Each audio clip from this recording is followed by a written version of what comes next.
है एवरीवन। आज के वीडियो में हम देखेंगे डाइजेस्टिव ग्लैंड्स। जो डाइजेस्टिव ग्लैंड्स होते हैं एसोसिएटेड विद एलिमेंट्री कैनाल, तीन होते हैं: salivary glands, liver and pancreas. ध्यान देना है कि liver is a digestive gland, pancreas is a digestive gland and salivary glands are the digestive glands as well.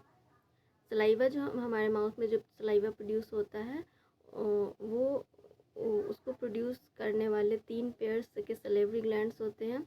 हमारे चिक में होता है पैरोटिड्स, द लोअर जॉ में होता है सब मैक्सिलरी और sub mandibular, and tongue below the tongue होता है सबलिंगुअस।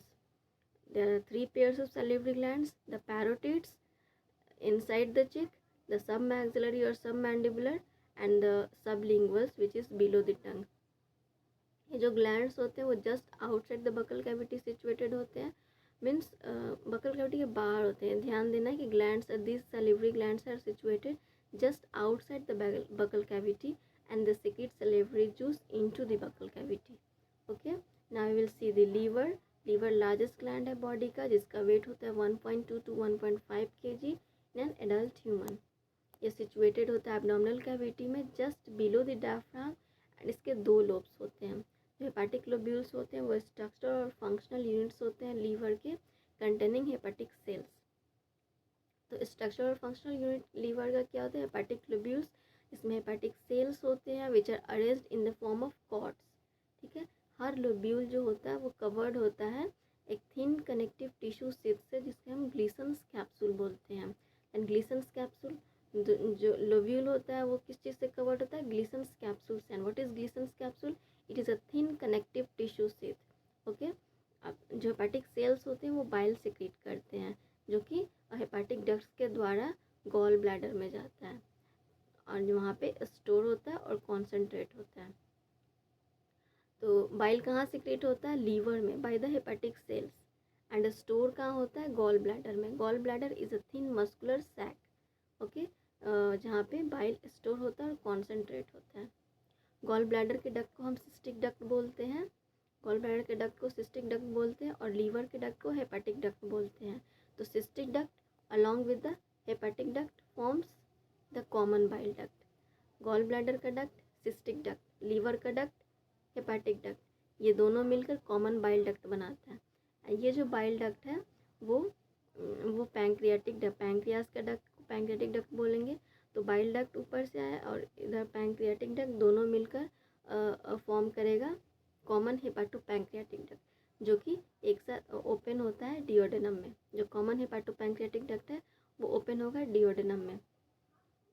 ये जो ओपनिंग है कॉमन हेपाटो पैंक्रियाटिक डक्ट की, वो दिस ओपनिंग जो होती है वो गार्डेड होता है बाय द स्फिंक्टर। इस स्फिंक्टर को हम बोलते हैं स्फिंक्टर ऑफ ओडाई। ठीक है, नाउ पैंक्रियास एक कंपाउंड ऑर्गन है जो कि इलोंगेटेड होता है और वो सी शेप्ड डिओडेनम के लिम्स के बीच में सिचुएटेड होता है। यहाँ हम देख सकते हैं पैंक्रियास कैसे सिचुएटेड है डिओडेनम में। और ये कंपाउंड ऑर्गन है, मीन्स इसमें एक्सोक्राइन पार्ट भी होता है और एंडोक्राइन पार्ट भी होता है। जो एक्सोक्राइन पोर्शन होता है वो सिक्रीट करता है पैंक्रियाटिक जूस, जिसके अल्कलाइन नेचर का होता है, and this pancreatic juice contains enzymes. और जो एंडोक्राइन पोर्शन होता है वो सिक्रीट करता है hormones just like insulin and glucagon. तो इंसुलिन और ग्लूकागोन कहाँ से सिक्रीट होते हैं? पैंक्रियास से के एंडोक्राइन पोर्शन से।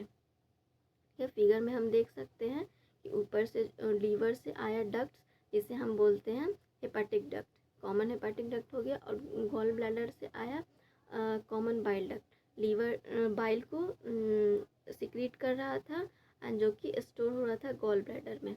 अब बाइल आएगा gall bladder common hepatic duct से, कॉमन बाइल डक्ट से आएगा बाइल। गॉल ब्लैडर उनका डक्ट सिस्टिक डक्ट और लीवर का डक्ट हेपाटिक डक्ट, दोनों मिलकर बनाया common bile duct. And this common bile duct और इधर पैंक्रियाज का डक्ट दोनों आएगा, कॉमन बाइल डक्ट और पैंक्रियाटिक डक्ट मिलकर बनाएगा कॉमन हेपाटो पैंक्रियाटिक डक्ट। और ये जो कॉमन हेपाटो पैंक्रियाटिक डक्ट ये ओपन होगा डिओडेनम में, एंड यहाँ इस ओपनिंग को गार्ड करता है एक स्फिंक्टर जिससे हम स्फिंक्टर ऑफ ओडाई बोलते हैं। एक बार हम देख लेते हैं फिर से डाइजेस्टिव ग्लैंड को। तो तीन तरह के डाइजेस्टिव ग्लैंड्स होते हैं: सलेवरी ग्लैंड्स, लीवर और पैंक्रियाज। जो सलाइवरी ग्लैंड्स होते हैं वो 3 पेयर्स में होते हैं, मतलब नंबर ऑफ 6 होते हैं। पैरोटिड्स, सब मैक्सिलरी और sub mandibular and the sublinguals. Parotids are present in cheek, sub maxillary present in lower jaw and the sublinguals below the tongue. ये जो ग्लैंड्स होते हैं situated just outside buccal cavity and they secrete salivary juice into buccal cavity. Liver जो होता है वो largest gland होता है, इसका वेट 1.2 to 1.5 kg होता है and is situated in abdominal cavity just below the diaphragm and has 2 lobes. Structure और फंक्शनल यूनिट होता है लीवर का हेपेटिक लोब्यूल्स, जिसमें हेपेटिक सेल्स होते हैं जो कि अरेंज्ड होते हैं in the form of cords. और जो हर लोब्यूल होता है वो कवर्ड होता है ग्लीसन्स कैप्सूल से which is a thin connective tissue से। लीवर प्रोड्यूस करता बाइल जो होता है वो सेक्रीट होता है लीवर के द्वारा बाय द हेपेटिक सेल्स और स्टोर होता है गॉल ब्लैडर में। ठीक है, गॉल ब्लैडर का डक्ट सिस्टिक डक्ट और लीवर का डक्ट बाइल डक्ट दोनों मिलकर बनाता है लीवर का डक्ट हेपेटिक डक्ट और गॉल ब्लैडर का डक्ट सिस्टिक डक्ट दोनों मिलकर बनाता है कॉमन बाइल डक्ट। ये जो बाइल डक्ट है वो पैंक्रियाटिक डक्ट से मिलकर बनाता है कॉमन हेपेटोपैंक्रियाटिक डक्ट, जो कि ओपन होता है डिओडेनम में and this opening is guarded by a sphincter called sphincter of Oddi. Pancreas एक कंपाउंड ऑर्गन है, elongated organ situated between limbs of C shape duodenum. और ये जो कंपाउंड ऑर्गन है इसके 2 पार्ट है, एक्सोक्राइन और एंडोक्राइन। जो एक्सोक्राइन पोर्शन है अल्कलाइन पैंक्रियाटिक जूस सिक्रीट करता है जो कि जिसमें एंजाइम्स होता है, एंड जो एंडोक्राइन पोर्शन है वो हार्मोन सिक्रीट करता है इंसुलिन और ग्लूकागॉन। आई थिंक अब आप लोग को याद हो गया होगा डाइजेस्टिव ग्लैंड्स। ना अभी यहीं रहते हैं, नेक्स्ट वीडियो में डाइजेशन ऑफ फूड देखेंगे। अभी के लिए इतना ही, ओके बाय।